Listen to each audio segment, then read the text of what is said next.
આપણું જે second example છે, an epicyclic train is composed of fixed annular wheel. annular wheel આપ્યું છે એટલે મોટું wheel આપ્યું છે, એની અંદર બધી વસ્તુ છે. ફિક્સ આપ્યું છે એટલે સ્ટાર્ટિંગમાં આપણે લખી દઈએ કે જે એન્યુલર વ્હીલ છે એ ફિક્સ છે. આ બધી વસ્તુ નોટ કરવાની. Fix annular wheel. ઓકે એ. ઓકે આગળ આપ્યું છે હેવિંગ ટીથ 150 એટલે કે જે એ આપેલું છે આપણને, જેનો ટીથ આપેલા છે 150. ઓકે આગળ આપ્યું છે messing with a is will be which drive will d. એના કારણે b ફરે છે અને b d ના કારણે ડ્રાઈવ થાય છે through an ideal wheel c. પાછું b d ના વચ્ચે એક c wheel છે. શાંતિથી વાંચજો. will d being concentric with a એટલે કે a અને d નું સેન્ટર એક જ છે, કોન્સેન્ટ્રિક છે. will b and c are carried on an arm e અને b અને c છે e આર્મ ઉપર છે, which revolve clockwise at 100 rpm. એટલે જે આર્મ છે, ઓકે આર્મ e છે એ ક્લોકવાઇઝ 100 rpm રોટેટ થાય છે. કેટલા rpm? 100 rpm. ચલો આગળ આપ્યું છે about the axis of a and d. if the wheel b and d have 25 and 40 teeth એટલે કે b ના teeth આપ્યા છે 25 અને d ના આપેલા છે 40. c ના નથી આપ્યા, એનો મતલબ શોધવા પડશે. respectively find the number of teeth on c. કીધું ને, ના કીધું હોય તો બી શોધવા પડે આપણે, કારણ કે જ્યારે બી આપણે કેલ્ક્યુલેશન કરશું એટલે કેલ્ક્યુલેશન ની અંદર ટીથ ની જરૂર પડશે. ઓકે એટલે જે TC છે એ TC આપણને આપેલા નથી એટલે શોધવા પડશે. Sense of rotation of C, આનું રોટેશન કેટલું થાય છે એટલે કે ક્લોકવાઇઝ થાય છે કે એન્ટી ક્લોકવાઇઝ એ પણ આપણે શોધવાનું છે. Rotation of C. Okay rotation of C આપણે ફાઇન્ડ કરવાનું થશે. ઓકે ચલો આગળ આપ્યું છે ઓલસો સ્કેચ ધ અરેન્જમેન્ટ. હવે મેન વસ્તુ અરેન્જમેન્ટ ને આપણે સ્કેચ કરવાનું છે. તો સ્કેચ ધ અરેન્જમેન્ટ. સૌથી પહેલા એન્યુલર વ્હીલ આપણે એ ડ્રો કરી નાખીએ. ચલો આ આપણે એન્યુલર વ્હીલ એ ડ્રો કરી નાખીએ. ઓકે એન્યુલર વ્હીલ આપણે એ ડ્રો કર્યું છે. ઓકે હવે આપણને એવું કહે છે કે એ અને d છે એ કોન્સેન્ટ્રિક છે એટલે વચ્ચે આપણે ખાલી d ડ્રો કરી નાખીએ. કોન્સેન્ટ્રિક છે, ઓકે વચ્ચોવચ છે d એવું વિચારી લેજો. d ના કારણે જે મેસિંગ ગિયર b છે એ ફરે છે એટલે કે b ના કોન્ટેક્ટમાં છે. આ b અને a એકબીજાને કોન્ટેક્ટમાં છે અને વચ્ચે છે આઇડિયલ ગિયર c. ઓકે આ રીતનું છે અને આ મેન સેન્ટર છે. મેન સેન્ટર ની અંદર જે આપણો ગિયર D છે એ ગિયર D કોન્સેન્ટ્રિક છે વિથ ગિયર A. આપણું જે એન્યુલર વ્હીલ છે એ ગિયર A છે. ઓકે તો અહીંયા લખી દઈએ આપણે આ એન્યુલર વ્હીલ A. આ છે A ના કારણે B ફરે છે ગિયર B અને B ના કારણે ગિયર D ફરે છે પણ વચ્ચે આઇડિયલ ગિયર છે C. ઓકે આ રીતનું આપણને આપેલું છે. તો અરેન્જમેન્ટ ના અલગથી માર્ક્સ હશે. હવે મેન વસ્તુ એ છે કે અહીંયા ટીથ C ના નથી આપે, તો તમે વિચારી શકો છો કે અહીંયાથી આટલી રેડિયસ હશે આપણી A ની. ઓકે આટલી જે રેડિયસ છે એ રેડિયસ હશે આપણી ગિયર A ની. તો તમે લખી શકો છો કે radius of A gear A is equal to radius of A is equal to આ D ની રેડિયસ લઈએ આપણે, રેડિયસ ઓફ D. ઓકે આટલું અંતર આપણે શોધવું હોય તો diameter of B, diameter of C આવશે અને D ની રેડિયસ આવશે. ઓકે ડાયામીટર ઓફ C આવશે અને ડાયામીટર ઓફ B આવશે. આ રીતનું થશે. ઓકે આ ડાયામીટર નો મતલબ થાય 2 ટાઈમ્સ રેડિયસ. તો RA is equal to RD વત્તા અહીંયા આવશે 2RC વત્તા આવશે 2RB. હવે આપણા જોડે દરેકે દરેક જેટલા ગિયર હોય દરેકનું મોડ્યુલ આપણે સેમ લઈએ તો m બરાબર d/t. તો d બરાબર t લખી શકો એટલે કે ડાયામીટર બરાબર ટીથ અથવા રેડિયસ બરાબર ટીથ લખી શકો. તો અહીંયા હું લખું છું કે ઓલ ગિયર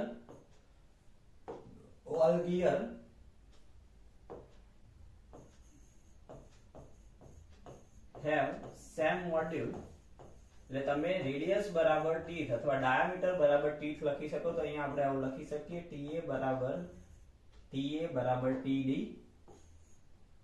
TA બરાબર અહીંયા આવશે TD પ્લસ 2TC, ઓકે, એટલે પ્લસ 2TB.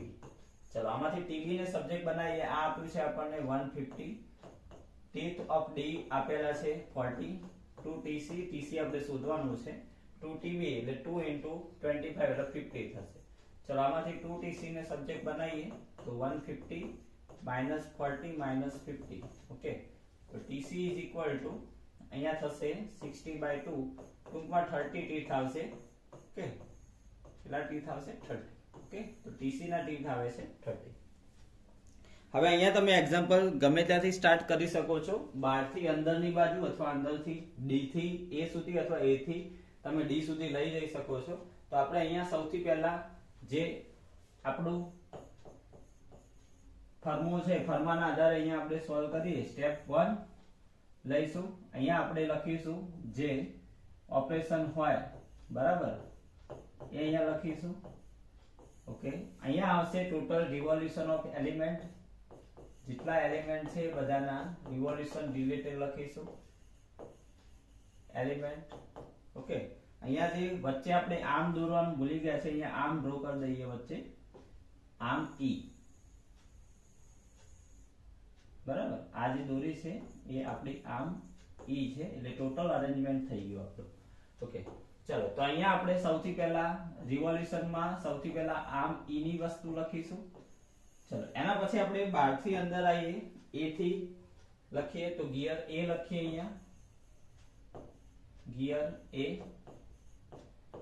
ગિયર A ના કારણે ગિયર B ફરે છે તો ગિયર B.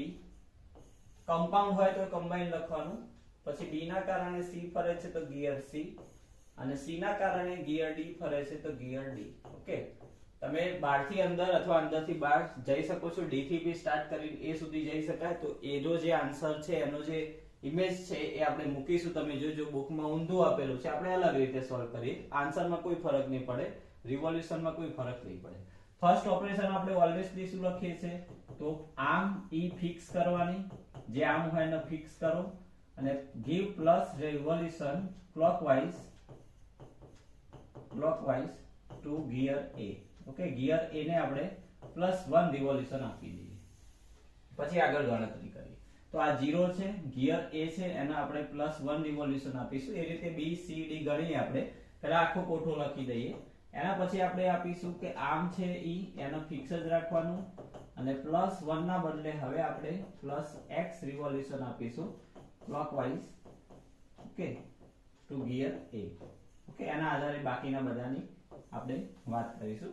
એના પછી આપણે લખીએ છીએ કે add y revolution all element revolution clockwise in all element. એટલે દરેકમાં આપણે y લખી દેવાનું વિચાર્યા વગર, ઓકે. પેલાની બધાની ગણતરી આપણે કરીએ છીએ, અને લાસ્ટમાં આવશે ટોટલ મોશન, ઓકે. હવે મેન ગણતરી કરીએ આપણે. ચલો સૌથી પહેલી વસ્તુ એ છે કે ગિયર A ના કારણે ગિયર B ફરે છે.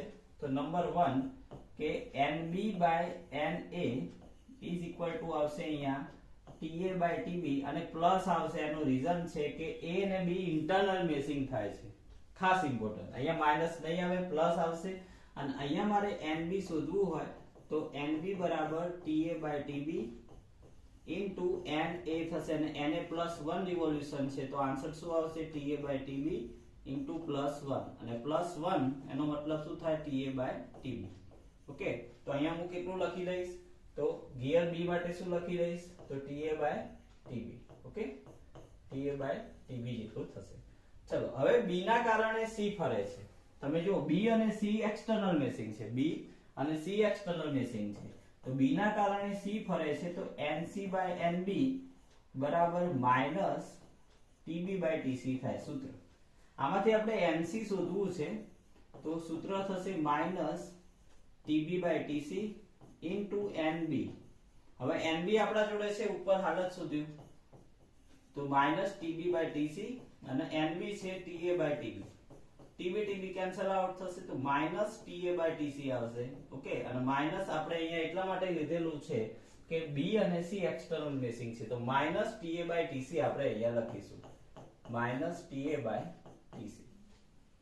હવે સિમિલરલી સી ના કારણે ડી ફરે છે અને સી ડી પણ કેવું મેસિંગ છે, એક્સટર્નલ, તો અહીંયા આપણે આવું લખીશું ND by NC is equal to minus TC by TD. Okay, તો આમાંથી મારે ND ફાઇન્ડ કરવું છે, તો ND is equal to minus TC by TD into NC. ચલો NC ની વેલ્યુ ઉપરથી આપણે લખીએ તો minus TC by TD અને NC પણ શું છે, minus TA by TC. તો TC TC minus minus cancel out, તો માઇનસ માઇનસ પ્લસ થશે અને આવશે TA by TD. ઓકે, શું આવશે, TA by, અહીંયા આવશે TA by TD. ઓકે, તો આ માઇનસ કેમ કર્યું, કારણ કે D અને C શું છે, એક્સટર્નલ મેસિંગ છે. ND by NC બરાબર minus TC by TD. ND શોધવું હોય તો NC ને સબ્જેક્ટ બનાવો, NC minus TA by TC છે, minus minus TC TC cancel out થશે, તો છેલ્લું આવશે TA by TD.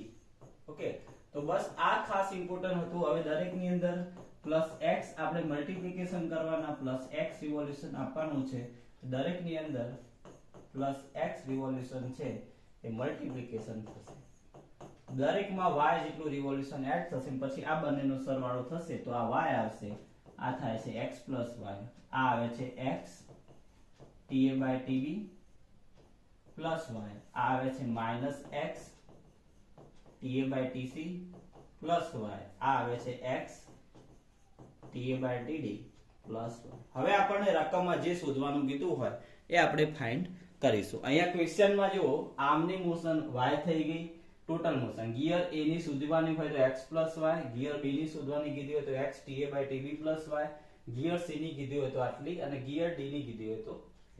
હવે આપણને એવું ક્વેશ્ચનમાં કીધેલું છે કે ફિક્સ એન્યુલર વ્હીલ.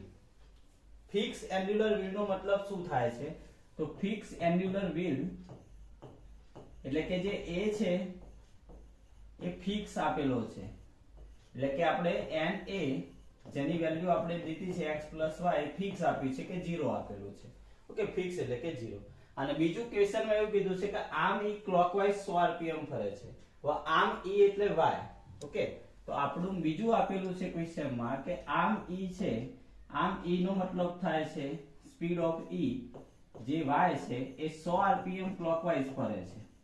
તો c ની વેલ્યુ આપણે શોધવાની છે. પહેલા તો y તમે આમાં મૂકી દેશો તો x plus y બરાબર 0, x plus 100 બરાબર 0, તો x બરાબર -100. હવે મને એને c ની વાત કરેલી છે, તો ટોટલ મોશન ઓફ c, અહીંયા ટોટલ મોશન ઓફ c ના તમે પકડશો -x TA by TC -x TA by TC plus y, ટૂંકમાં -100. t આપણને કંઈક 150 આપેલું છે અને TC આપણે ફાઇન્ડ કર્યું 30. ઓકે, તો TA આપ્યું છે આપણને 150, TC આપણે ફાઇન્ડ કર્યું 30 અને પ્લસ y છે આપણા જોડે 100. ઓકે, તો આ માઇનસ માઇનસ પ્લસ થશે, અહીંયા આવશે 150 ગુણ્યા 100 ભાગ્યા 30 બરાબર 500 પ્લસ 100 એટલે 600 rpm પ્લસમાં આન્સર આવે છે, અને પ્લસમાં આન્સર આવે છે એનો મતલબ કે એનું સેન્સ છે એ ક્લોકવાઇઝ હશે. ઓકે, તો આપણને ખાલી c ની જ વાત કરેલી છે અહીંયા. અગર મને ક્વેશ્ચન ની અંદર એવું પૂછ્યું હોય કે ભાઈ ગિયર D ની બી મોશન ફાઇન્ડ કરો, તો અહીંયા ગિયર D ની બી મોશન તમે લખી શકો છો કે ગિયર D ની motion x TA by TD TD plus y. Okay, આ તમે દેખી શકો x TA by અહીંયા TD આવશે, x TA by TD plus y. Okay, તો x TA by TD plus y, તો આની અંદર મૂકી દો તમે. x કેટલું છે આપણા જોડે -100, TA છે આપણા જોડે 150. ઓકે, જે TA છે એ આવે છે આપણા જોડે 150 કે 150, અને જે TD છે, TD આપણા જોડે છે જે ટીથ ઓફ ગિયર D જે છે 40. ઓકે, તો એ આપણે મૂકી દઈએ, આપણને કીધું નથી પણ ખાલી ફાઇન્ડ કરીએ છીએ, અહીંયા છે 100. ઓકે, તો અહીંયા તમે 150 ગુણ્યા 100 ભાગ્યા 40 -375 -375 અને વત્તા 100. ઓકે, તો ટૂંકમાં -275 આવે છે અને આ જે છે તો એ એન્ટી ક્લોકવાઇઝ ફરશે. માઇનસ નો મતલબ શું થાય? Anti clockwise. અહીંયા આપણને ડી નું નથી પૂછ્યું, આ મેં વધારાનું ફાઇન્ડ કર્યું છે. આપણને ખાલી સી નું જ કીધું છે કે ક્લોકવાઇઝ ફરે છે કે એન્ટી ક્લોકવાઇઝ, કેટલું ફરે છે. એના માટે આપણને આ બે વસ્તુ આપેલી છે. ઓકે, અને જો મને ગિયર બી ની વાત કરે તો x ta/tb + y માં વેલ્યુ મૂકશું. x અને y ની વેલ્યુ, t અને tb ની વેલ્યુ મૂકું તો મને ગિયર બી ની ટોટલ મોશન મળે. એટલે કહેવાનો મતલબ શું કે આખા દાખલામાં જો તમને x ને y ખબર પડી જાય તો તમે બધું શોધી શકો. તમને ટીથ ખબર હોવી જોઈએ. તો આના માટે ગિવન ડેટામાં કંઈક તો આપ્યું જશે. અહીંયા જેમ એન્યુલર વ્હીલ એ ફિક્સ આપ્યું છે, આમ e ની સ્પીડ આપી છે, એવી રીતે કોઈ એક બે ડેટા આપેલા હોવા જોઈએ. ઓકે, તો આ હતો આપણો એક્ઝામ્પલ નંબર 2.